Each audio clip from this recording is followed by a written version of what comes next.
Now, back in 1933, because of the plan, the New Deal, there was a changeover in the currency, and there was also a changeover in the administration of the government. And so we had come from a substance-backed currency, which has been called execution of law, as in common law and so forth. Then after 1933, we went into operation of law, and we have in what we call public policy. Now, when FDR removed substance currency for use in commerce, what happened was that the remedy that they brought forward to replace the execution of law what's called discharge of debt.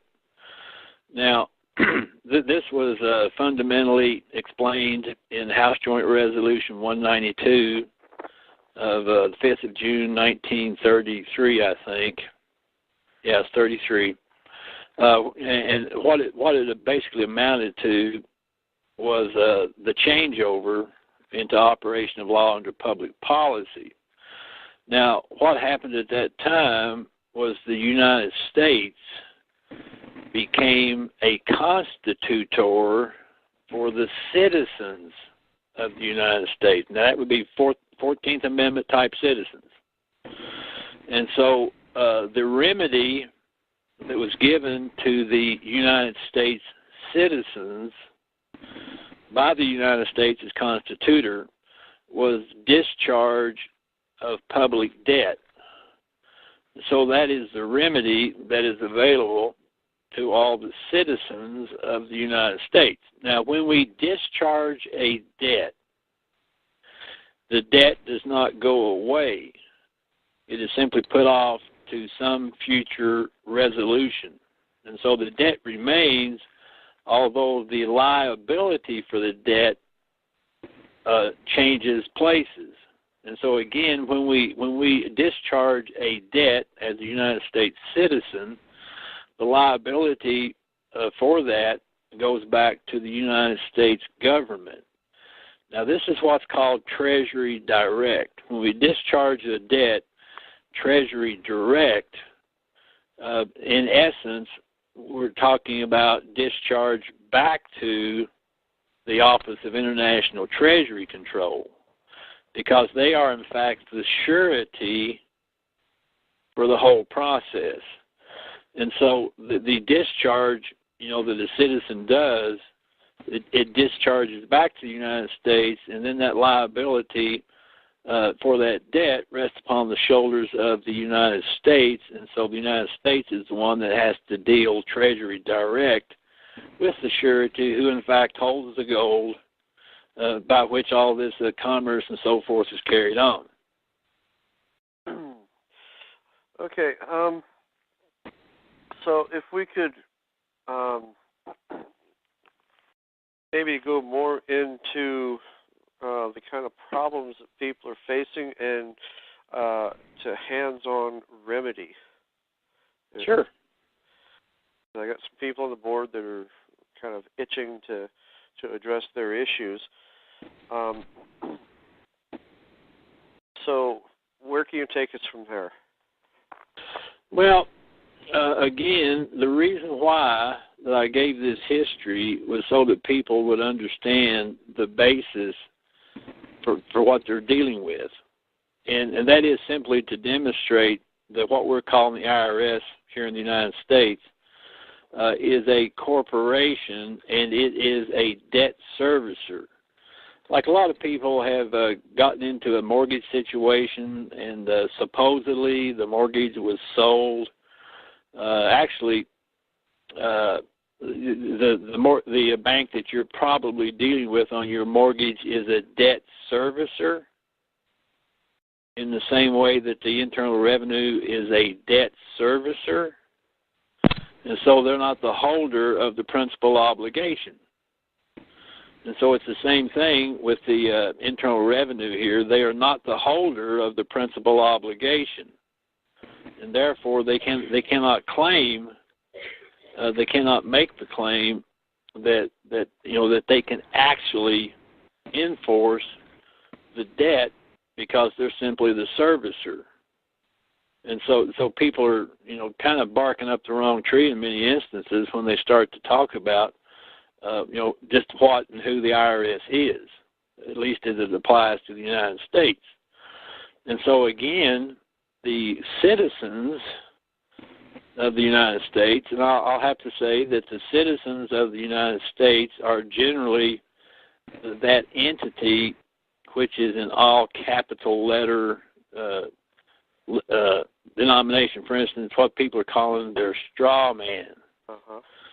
And so the straw man then is the United States citizen, and so that is in fact who the IRS deals with. The IRS very seldom deals with a man or a woman, but they will always try to deal with the straw man entity on the basis that the man or the woman is the surety and or the trustee for that entity on the basis of their unqualified signature on the SS5 form.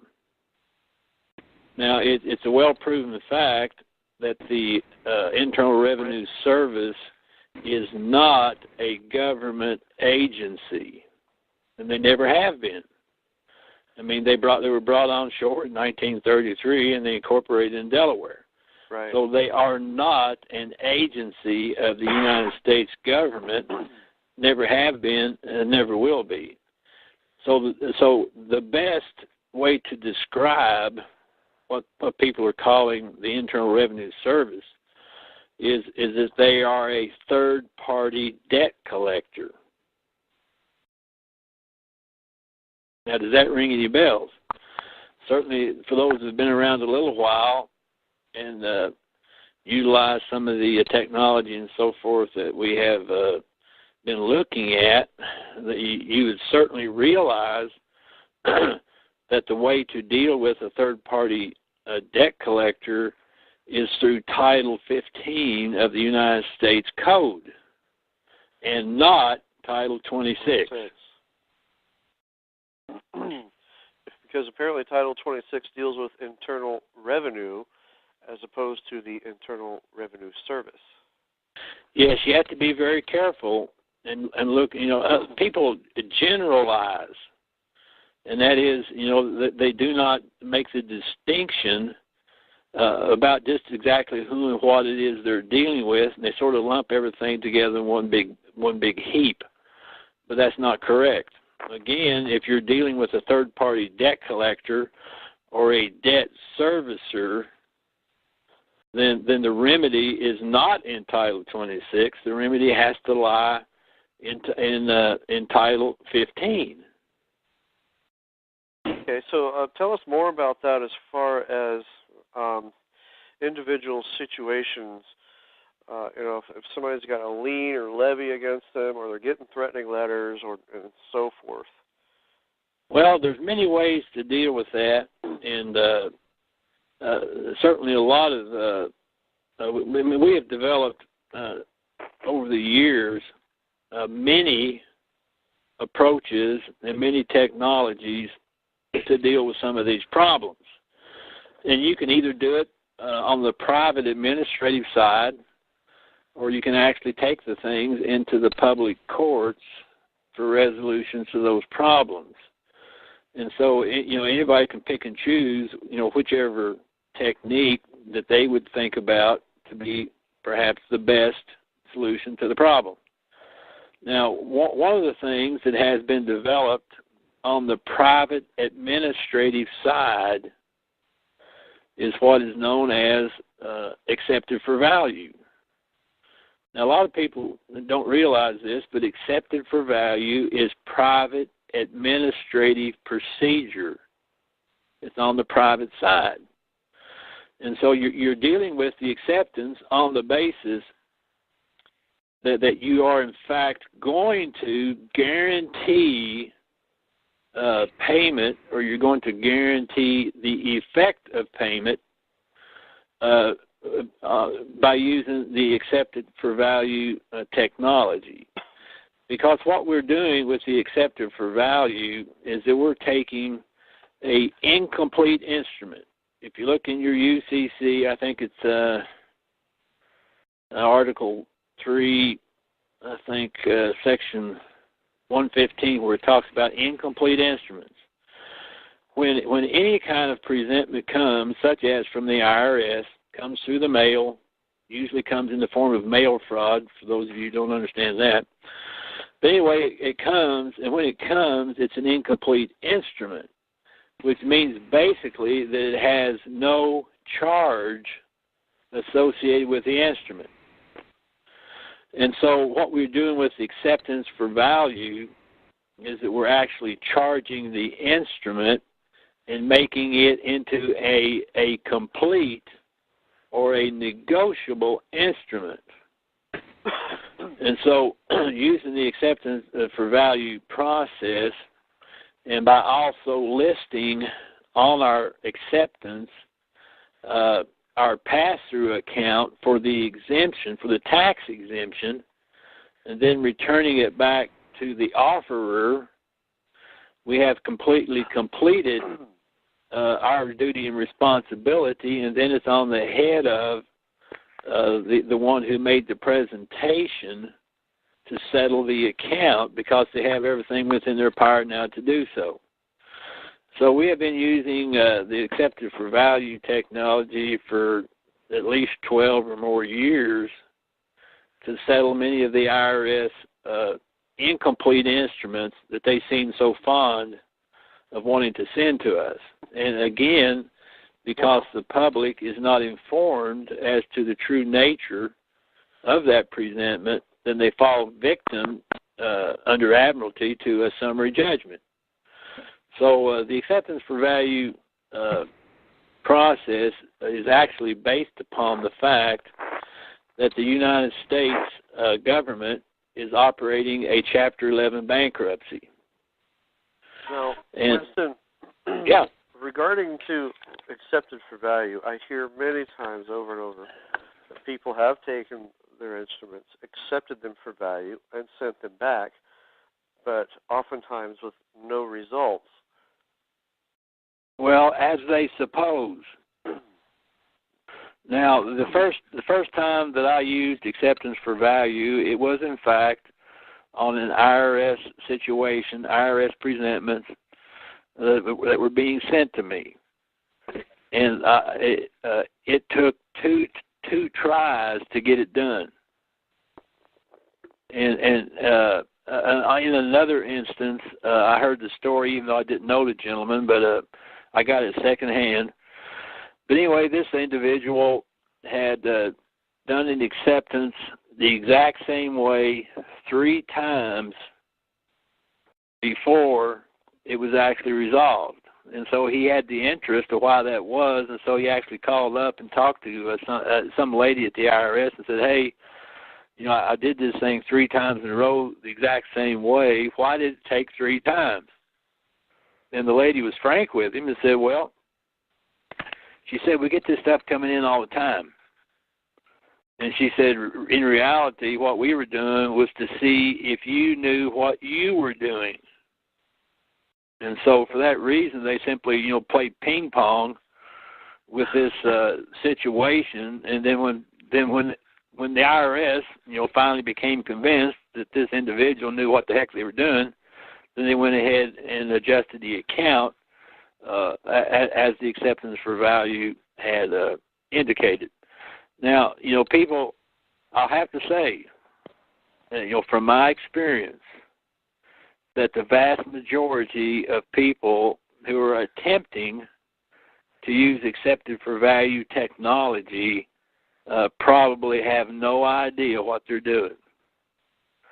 And you know, for that reason, actually, what I've done is I've put together, actually at this point, it's 4 separate DVDs on accepted for value technology, and we're adding to that information all the time.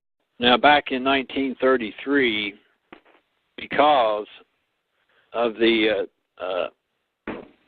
plan, the New Deal, there was a changeover in the currency, and there was also a changeover in the administration of the government, and so we had come from removed substance currency for use in commerce. What happened was that the remedy that they brought forward to replace the execution of law what's called discharge of debt. Now, a substance-backed currency, which has been called execution of law, as in common law and so forth.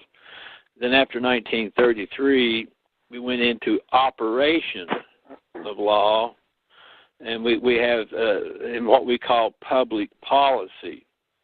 Now, when FDR, this was fundamentally explained in House Joint Resolution 192 of the 5th of June, 1933, I think. Yes, 33. And what it basically amounted to was the changeover into operation of law under public policy. Now, what happened at that time was the United States became a constitutor for the citizens of the United States. Now, that would be 14th Amendment type citizens. And so the remedy that was given to the United States citizens